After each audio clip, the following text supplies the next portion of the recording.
प्रिय विद्यार्थियों, पूर्व के व्याख्यान में हमने बिहारी जी की भक्ति और नीति और अलंकार प्रियता के बारे में चर्चा की।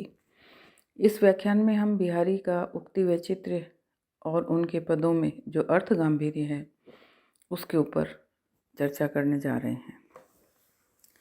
उक्ति वैचित्र्य से तात्पर्य किसी भी कवि के उस वाणीगत कौशल से है जिसमें अद्भुत अभिव्यंजना शक्ति होती है, यानी जिसे सुनकर या पढ़कर हमारे हृदय में रस संचार हो या हमारा हृदय ऐसा रस निमग्न हो जाए कि वाह वाह कर उठे। तब ऐसे कौशल को उक्तियों के एक अनुपम आकर्षण के रूप में हम महसूस करते हैं। जिस श्रोता या पाठक के मन में उन उक्तियों को सुनकर या पढ़कर उसके भावों का आंदोलन शुरू हो उठता है, उन उक्तियों में एक अद्भुत सरसता, विलक्षणता, चमत्कारता, अनुपम आकर्षण और अलौकिक रस संचार की शक्ति होती है। इन उक्तियों के सरस छींटों में ग्रीष्म ऋतु के अंतर्गत प्राप्त होने वाले ठंडे फव्वारों की सी ताजगी और एक अद्भुत सिहरन उत्पन्न होती है। सहृदय जन एक विलक्षण फुरहरी का आनंद प्राप्त करते हैं। निसंदेह ऐसी सरस एवं मादक उक्तियों से सहृदयों को मस्त बनाने की पूर्ण क्षमता इनमें होती है और इनमें कोरा वस्तुगत चमत्कार नहीं होता, अपितु अर्थ की गंभीरता भी होती है। यदि कोई उक्ति अपने बाह्य रूप से एक क्षण के लिए किसी सहृदय को आकृष्ट करती है और उसमें अधिक देर तक रमाने की क्षमता नहीं होती, तो उसमें अर्थ की गहराई का अभाव होता है। और यदि किसी कवि की कोई उक्ति बार बार सुनने पर भी सहृदयों में ऊब उत्पन्न नहीं करती, बार बार अनुराग रस के छींटों से उन्हें रसमग्न करती रहती है, तो निसंदेह ये मानना पड़ेगा कि उस उक्ति में चमत्कार और वैचित्र्य के साथ साथ अर्थ की गंभीरता भी है। यह कहने की आवश्यकता नहीं कि बिहारी के दोहों में ऐसी ही सरस, विलक्षण और उक्ति वैचित्र्य से परिपूर्ण उक्तियाँ मिलती हैं जिनमें पाठक को रसमग्न करने की पूर्ण क्षमता है और जो अपने अनुपम आकर्षण, अलौकिक चमत्कार और अद्भुत रस संचार शक्ति के साथ साथ अर्थ की गंभीरता से भी भरी हुई हैं।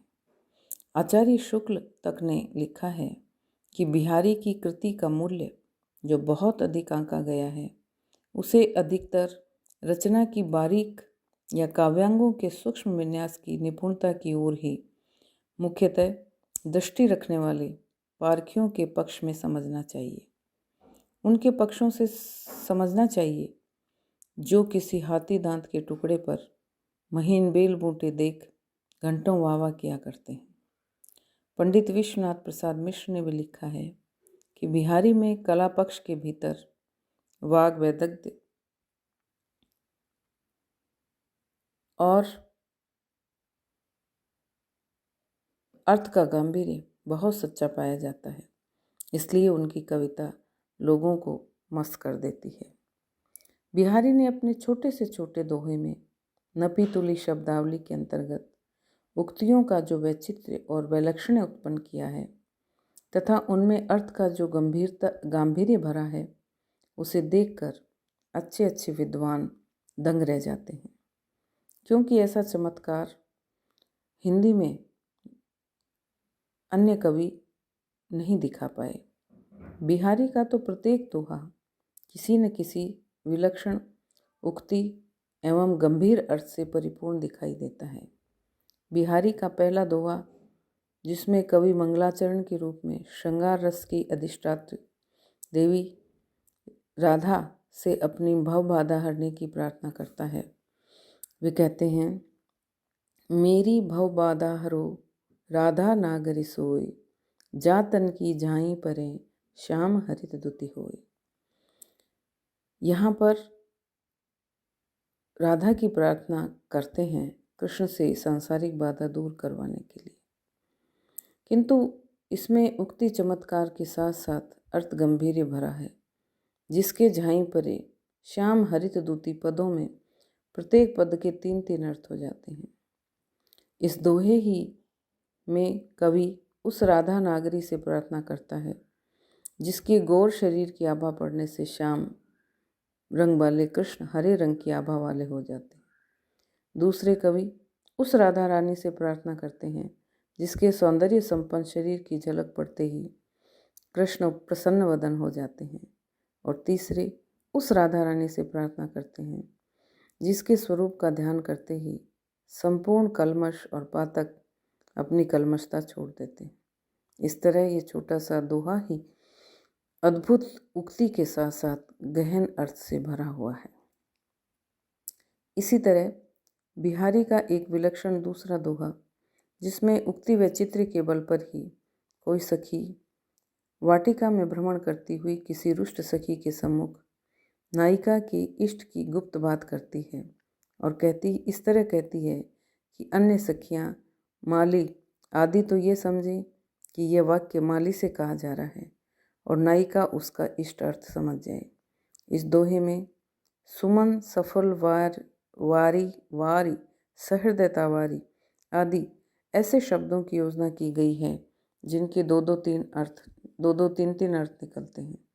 इसी कारण यहाँ नायक के न आने पर क्रोधित एवं रुष्ट नायिका जब मन बहलाने के लिए वाटिका में टहल रही थी तो वहीं पर माली भी अपना कुछ कार्य कर रहा था। तब नायिका की एक सखी जो नायक के समीप से समाचार लेकर आई है इस तरह कहती है, लाग्यो समुन हुए है सफल, आतप रोष निवार, बारी बारी आपन सींच सहृदयता वारी। हे बाले, तेरा सुमन जो लगा हुआ है वह अवश्य सफल होगा। तू अपनी बारी को सहृदयता की वारी से सींच कर आतप के रोष को निवार कर। इसमें दोनों ही भाव हैं। एक ओर तो उस भोली नायिका से कहा जा रहा है कि तेरा मन जिस नायक में लगा हुआ है वह अवश्य ही तुझे प्राप्त होगा। तू इस दुखदायी रोष को दूर करके उस नायक को मैत्री और सहृदयता के वाक्यों के द्वारा प्रसन्न करो। दूसरी ओर यह भी अभिप्राय है कि हे माली, तेरी वाटिका में जो फूल लगा है वह अवश्य फलवान होगा, किंतु तुझे अपनी वाटिका को सानुकूल जल से सींचकर धूप के प्रचंड प्रभाव से बचाना चाहिए। ऐसे ही उक्ति व चित्र का एक बहुत सुंदर दोहा है जिसमें नायक और नायिका अपने गुरुजनों के बीच बैठे रहने पर भी आँखों की विभिन्न चेष्टाओं द्वारा हृदय के संपूर्ण भावों को व्यक्त करते हैं। गुरुजनों से भरे भवन में आँखों ही आँखों में अपनी बात कर लेते हैं, कुछ भी कहते हैं, नटते हैं, रीझते हैं, खींचते हैं और फिर मेल कर लेते हैं। कभी खिलते हैं, कभी लज्जित होते हैं। इसमें उक्ति व चित्र तो है ही, किंतु अर्थ गांभीर्य यह है कि नायक पहले नेत्र के संकेत से ही नायिका से बातें कर लेता है। कवि कहते हैं, कहत नटत रीजत खिजत, मिलत खिलत लजियात, भरे भौन में करत हैं नैनन ही संवाद। ऐसे ही विलक्षण उक्ति के साथ अर्थ गांभीर्य से भरा हुआ बिहारी का यह दोहा भी है, जिसमें बिहारी ने नायिका के नेत्रों की समता सायंकाल से की है। उसमें कवि ने बताया है कि जिस तरह सायंकाल में अनेक प्रकार के रंग बदलने एवं जादू टोला चलाने के लिए उपयुक्त होने के कारण मायावी होता है, उसी तरह नायिका के नेत्र भी हाव भाव आदि से परिपूर्ण या दूसरों को आकृष्ट करने में निपुण होने के कारण मायावी है।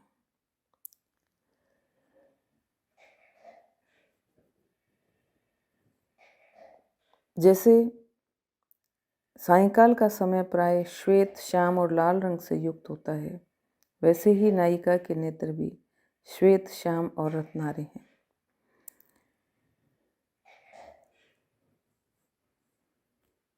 इस प्रकार बिहारी ने नायिका के मायावी नेत्रों को सायंकाल के समान बताकर बड़ी ही अद्भुत उद्भावना के साथ साथ सरस उक्ति व चित्र एवं अनुपम अर्थ गांभीर्य की सृष्टि की है।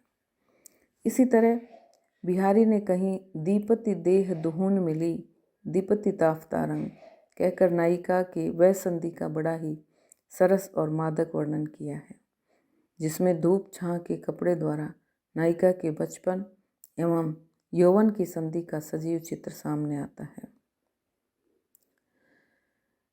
इसी तरह उसकी आंख में किरकिरी पड़ जाने से समता करके उन्होंने बड़ी ही सजीव कल्पना की है। लगा लगी कर लोइनन उर्मे लाई लाए कहकर अपनी सरसूक्ति द्वारा ये बताया है कि मेल मिलाप तो नेत्र किया करते हैं किंतु आग हृदय में लगती है। ऐसी अनेक सरस एवं सजीव उक्तियों के द्वारा बिहारी ने उक्ति वैचित्र्य और वाग वैदग्ध्य के साथ साथ विलक्षण अर्थ गांभीर्य का सृजन किया है। धन्यवाद।